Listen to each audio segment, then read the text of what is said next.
All right, so happy Pride Month. We're going to talk about that in this video. We're also going to talk a little bit about a Supreme Court ruling that is devastating that just happened yesterday.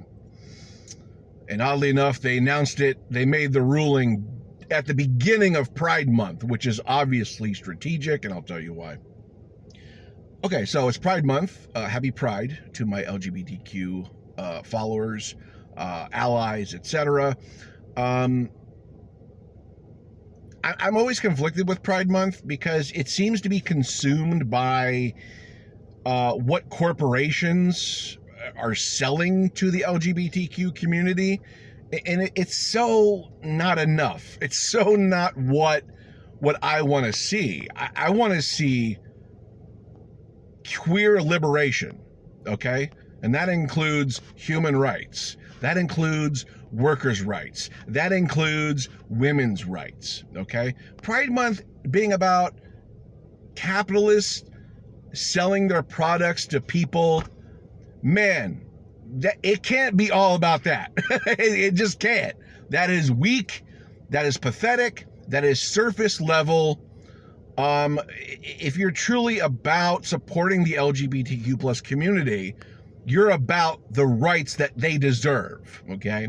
You're about women's reproductive rights, like I said. You're for trans rights. You are for gay marriage to continue to be a thing because the Christo-fascists are coming for that next after they repealed women's reproductive rights. So we have to be really concerned about that. And we have to really look at Pride Month a little deeper, guys. It has to be deeper than what corporations are selling to that community, okay? So I'm saying, wherever you are and you encounter rainbow capitalism, call it out for how weak and milquetoast rainbow capitalism is, okay? Selling products to these people should not be the high bar. The high bar is giving them their goddamn rights, okay? As Americans and as people, as humans, you know, that seems to be the high bar. That's the high bar I want to go for here. And we all should go for here. That aside, let's talk about yesterday's Supreme Court ruling that is devastating to workers in the United States of America. The Supreme Court ruled 8-1. That means 2 liberal justices sided with the Christo-fascist supermajority on the court. To say that workers can be sued now by employers if they strike. Yeah, that's right. If you're a worker and you're in a union and you strike, the employer of that company can now sue your ass.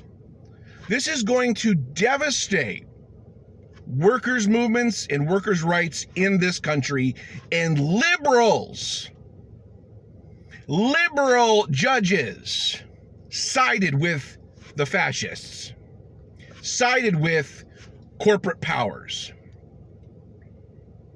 You hear me a lot giving liberals a lot of shit. And it's because of this type of activity that I see with politics today. Liberals consistently siding with the opposition to oppress workers, to not protect human rights, to not protect women's rights, to not protect anybody except corporate interests.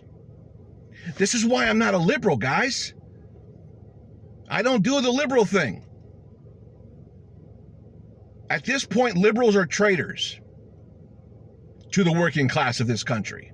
And they just proved it again yesterday with that 8-1 Supreme Court ruling against workers.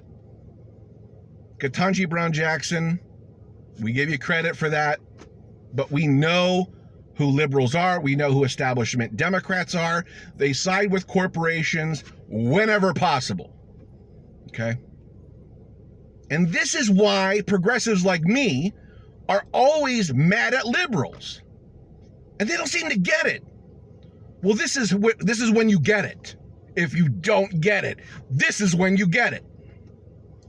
And like I said, like they announced this at the beginning of Pride Month because as liberals are in a state of jubilee, with Pride Month starting, they're going to announce it when that starts. How convenient. Yeah. Yeah. Because they're cowards. They did this cowardly vote against their own base, against the people who voted for Joe Biden, pro-worker movement people, pro-union people who voted for Joe Biden. It's unforgivable. It really is. And if no one shows up in 2024 in the fascist win, whether it's DeSantis or Trump, you have nobody to blame but yourself. Absolutely nobody.